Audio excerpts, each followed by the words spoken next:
Soon the European Union will face a very serious decision, a decision that could shake the entire global financial system.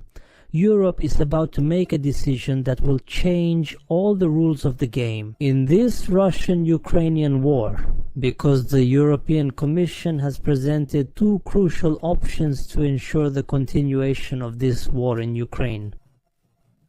But the question is, who in Europe will agree? Who will oppose? Who will be the losing side in the end? Imagine with me a small country that could face huge losses. It could face a crisis, global confidence, possibly devastating Russian reactions, and all of this is happening just days before the upcoming European summit. We have very important details today. Stay with us.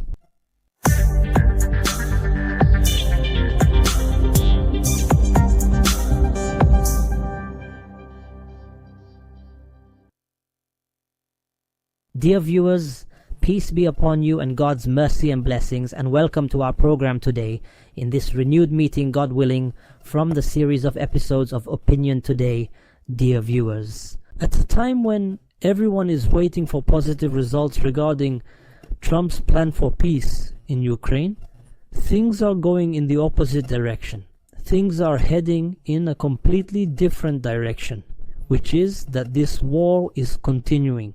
This war will not stop, not by Trump's plan, nor by any other diplomatic agreement, but even more than that. Today we are entering new phases of this war. At any moment the scope of the war could expand. Therefore I say, why should the whole world wait for the worst? The whole world must prepare for what is coming. This is a fact that everyone must acknowledge today. Nowadays the general public in Europe, all the talk is about December 18th. Why this day? Of course, because on December 18th and 19th Europe will witness a new European Union summit. That's good, but during this summit, an important decision is expected to be voted on. A decision that doesn't only concern Russia and doesn't only concern Ukraine. This isn't just about Russia and Ukraine, or Russia and Europe. It affects the entire world, because it has an impact on all countries of the world without exception. The European negotiator will present the member states of the European Union with two options to finance Ukraine's needs in this war. Two options to ensure the continuation of this war between Russia and Ukraine. They are fully determined, offering two paths. We either go this way or that. They aim to plunge the world into multiple crises today, like economic, food and logistical crises. It's a serious matter. So the important thing is that there are two options they don't want for them. The first option is to use the remaining borrowed funds from the general budget of the European Union, so that everyone knows exactly this point. During the past years, the European Union borrowed large amounts of money to finance a number of projects, a number of plans, and so on, such as, for example, the plan to get out of the corona crisis. But a large part of this money was not used. A large part of this money remained inside the European Union's fund. What is the European negotiation saying today? It says that it cannot ask for money from the member states of the European Union to finance this war. All European countries refuse that. All European countries refuse to pay, because originally the European peoples refused to finance this war at their own expense, at the expense of the prosperity and good social conditions they are living in. So what does the European negotiators say? They say one way or another that this war must continue and the European countries will not pay anything. Instead, we will only use the money that is still in the fund, which was intended for a specific purpose, and we will redirect it for this purpose. But even so, for this decision to be approved, all the member states of the European Union must agree. 27 countries must agree.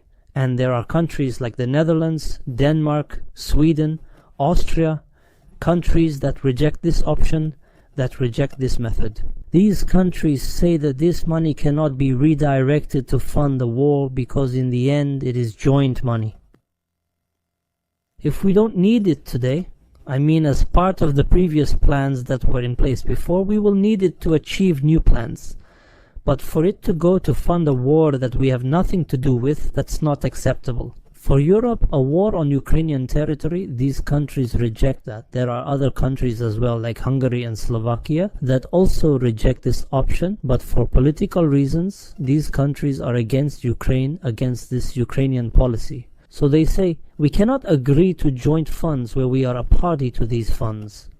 We cannot agree for them to go to a country we oppose in the first place, a country whose policies we oppose. That's why we find that agreeing to this first option is very difficult. Even if just one country objects, this decision will be blocked, and there are a group of countries that reject this decision. So here the second option emerges, the option that the European negotiator also presented. And this is the option that is currently causing a lot of controversy. This option is to confiscate the frozen Russian funds in the European Union. There are Russian funds with the European Union. They have been frozen since the beginning of this war in Ukraine. So today they say it should be given to Ukraine. It should be used to fund Ukraine in this war. Maybe everyone will wonder, is this possible? Practically, this is possible, but it involves a great deal of risk. And here, we need to pay close attention to this game that Europe is leading. Globally, even historically, when there is a war, sovereign assets are frozen. And after the end of this war, the losing side gives them up completely or partially as compensation to the winning side. This is even historically well known. When one side wins a war, it imposes terms on the loser, including forcing them to sign a treaty to end the conflict. We always find this in such treaties. And it stipulates that the defeated party is obligated to pay war reparations to the victorious party with a specified amount. So what are the Europeans saying now? Do you see how the game works? Notice how they're getting into a very dangerous adventure. They say they're going to use these Russian funds to finance Ukraine in this war. And when the war ends and Ukraine wins, we hear it clearly, and Ukraine wins, Russia will be forced to give up these frozen funds as compensation to Ukraine, which originally would have gone to Ukraine and with which Ukraine fought. Notice how they're taking risks. Because who would believe today that Russia could be defeated in this war? Who would believe that Russia would submit to a humiliating condition like giving up money and paying war reparations to Ukraine, and so on? Is this possible? You mean today? If we ask the simplest person, they will tell you this is absolutely impossible. It can't happen at all. Except for Russia. If it sees itself defeated, it will use nuclear weapons as a last resort. It will never allow itself to be humiliated. It will never allow such conditions to be imposed on it. And basically, even if we overlook all of this, it can't reach that level except through a major world war. So this is a real illusion that the European negotiator is living in. Today, the ambassadors of all the European Union countries gathered to discuss this decision, and the final decision will be made on December 18 and 19 at the European Summit. So regarding this second option, there is only one country that strongly opposes this decision, and that country is Belgium. All the politicians, all the experts and officials in this country reject this option, they reject this plan. Here, the statement by the Prime Minister of Belgium is very serious. He said explicitly that this would be theft. He called it theft. And he said that even in World War II, this scenario did not happen with Germany. He also said, who today believes that Russia will lose the war against Ukraine? Belgium rejects this plan. It will not approve it at the upcoming European Summit, but of course everyone will wonder today why they are refusing. Why is Belgium opposing this option? There are a number of reasons.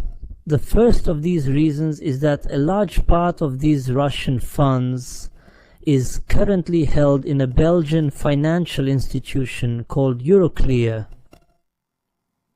Russia has funds with the European Union, and these funds amount to about $210 billion. A large part of them is held by this Belgian institution, Euroclear. So if these Russian funds were stolen and transferred to support Ukraine, Russia doesn't know, but the European Union, Belgium, and this institution do. So Russia will respond to both this institution and Belgium. And the Russian President, Putin, has repeatedly warned against this theft. He said that if this happens, if this theft takes place, it will lead to destabilizing the global financial system and the global economy. And notice carefully that he said global, the global financial system and the global economy. So Belgium has concerns about this Russian response because, first of all, this Belgian financial institution, Euroclear, has 16 billion euros in Russia. So that means Russia will also seize those assets. Who will lose here? Who could be hurt by this process? It's not France, it's not Britain, it's not Germany, it's not these countries that are called the war party today, but rather Belgium. Russian money will go to Ukraine and Putin will respond by seizing Belgian funds, which means Belgium is the loser in this process. That's first. Second, Belgium also has factories in Russia, which means Russia will then seize all these factories. The third thing is that Belgium also knows very well that even if all this money is transferred to Ukraine, Ukraine will not win this war. Belgium is well aware of this, and this means that there won't be any conditions imposed on Russia, which will make Russia, later demand its money legally. At that point, Belgium will be in real trouble. It will have to return this money. And pay close attention, we're talking about a small country. Its gross domestic product barely reaches about $600 billion. So how could it possibly return $200 or $150 billion? That would mean bankruptcy for it. In addition to that, Belgium is concerned about losing the trust of a number of powerful countries in the world. The trust of the entire world, Central Asian countries, Gulf countries, Saudi Arabia, and so on. Because if there is an agreement to steal Russian money, no one will ever trust Belgium again, nor Europe in general. All the countries of the world will withdraw their money from it, because they will ask themselves, who's next after Russia? Now it's Russia, who's next? So is it possible that the same thing, the same plan could be repeated with Saudi Arabia or with the Emirates or with China? Saudi Arabia has foreign assets estimated at $3,200 billion, and an important part of this money is in Belgium. So the important thing is that by doing this, they confirm that at any moment they could start a war against this country just to steal its money, meaning they destroy it with its own money. This is very serious and everyone needs to pay attention to it today.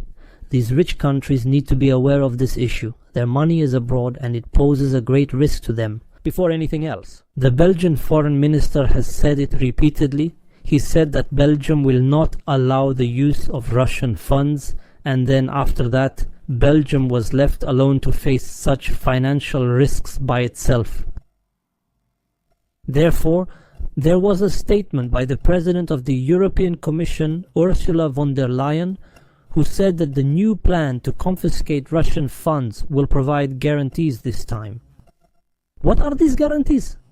Guarantees to protect countries and financial institutions from such risks.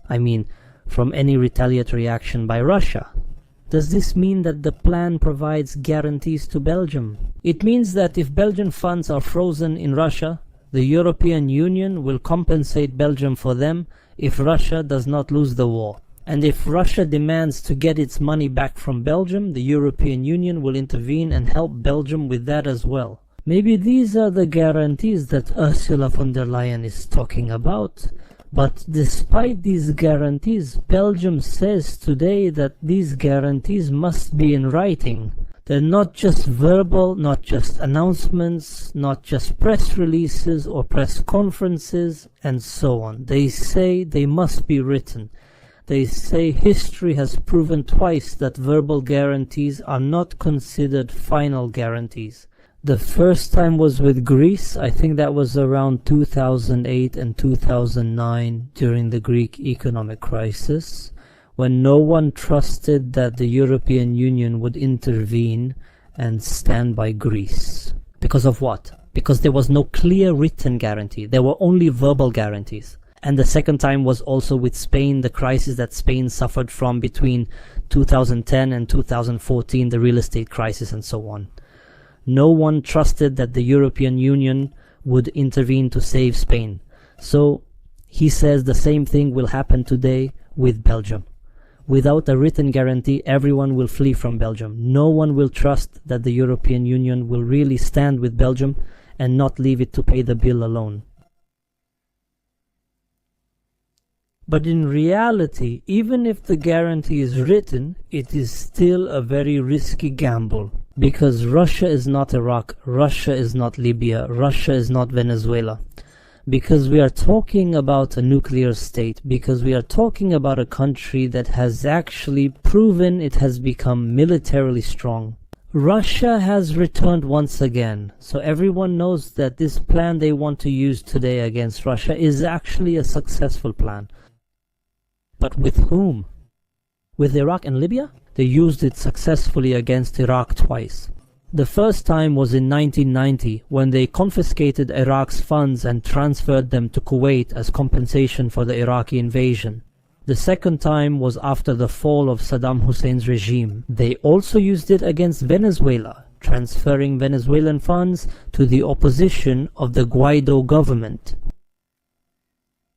And today, they want to use it the same way against Russia, as if Russia is like those countries, militarily weak, as if Russia is just a cartoon country that can have such things imposed on it. There are now two options.